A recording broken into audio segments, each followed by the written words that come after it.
Hello, my name is Jacob, and today I'll be sharing my testimony. So, starting off, I've always had the blessing to be able to grow up in the church. So, I've always had somewhat of that biblical foundation in my life. My family church hopped around until we joined Christ Central.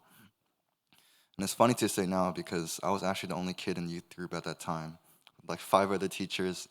I see now that it's grown so much with so many students. But when I joined, I only had the mindset that I'm only here because my parents have me going. And I would say that during my time in the youth, I did not take it seriously at all. And that is something I regret to this day about not making the most of it during my time there. But before I knew it, I was in the confirmation class with these other youth students in like middle school. And I went through the entire class, but up until the final interview, one of the questions they asked me was, "Why are you able to go to heaven?" I knew the answer, but I really couldn't sit there and say with a straight face that um, it was because of Jesus, because I didn't understand the true gravity of what Jesus did on the cross at that time. So I ended up saying I wasn't ready, and I think I was the only student that day that didn't end up passing the class. And even after recognizing this and not getting confirmed throughout middle school and high school, I never actively made the effort to seek after God because I didn't want to give up the life I wanted to live at that time. So throughout my years until college, I would honestly say that my parents were the only reason of why God was even in my life, because they made going to church and these youth events a non-negotiable in their house. And each Sunday, I would come here and I would sing these empty words of praise and made little to no effort to listen to the sermon that day. And my prayer life outside of church, and I even do this sometimes now, was that I would only come to him in times of need and would only seek his hand rather than seeking his face and heart and actually building an actual relationship with him. So during college season, which is a high stress time for seniors in high school, I was again praying and I was too focused on the potential education, the people I was going to be with, my future career.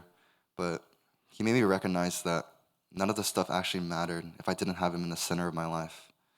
That's why I think God sent me as far away as he could from my home so my parents couldn't be the main driving force for me to have that relationship with God.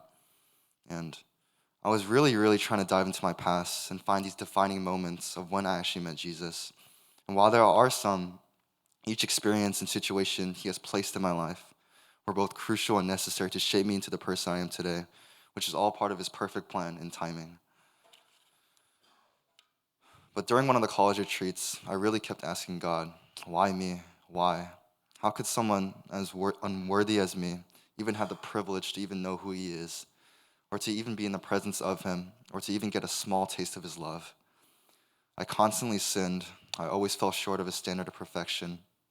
I battled and wrestled with the thought of me constantly failing him, who's never failed me, despite even me knowing the gospel, how he hasn't given up on me, and as someone who values loyalty so much, how he has never broken his promises and commitment to me.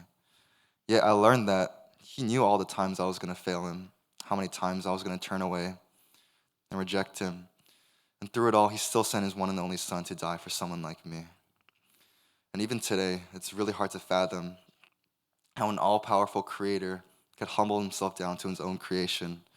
But I am eternally thankful for him instilling that desire in me to be able to see the gospel and to be able to understand the love he showed on the cross. Because without that, I would be lost today without a purpose, and I wouldn't be standing up here right now. And no matter how bad the situation seems to be in life, how alone, how desperate, how lost you are, he's there with you in these trials and tribulations.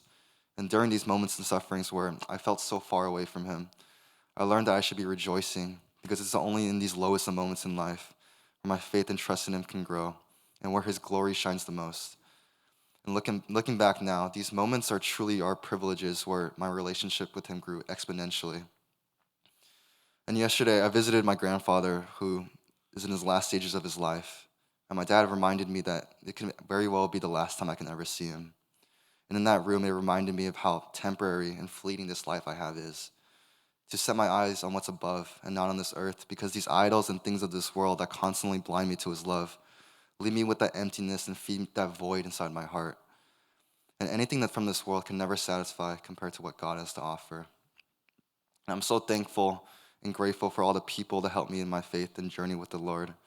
the family God has placed me in, the patience they had to raise me, and this church where I was able to help grow my faith so much. And again, I would not be standing here without God's guidance and love. He continually pours onto me, and that is my story, guys. Thank you.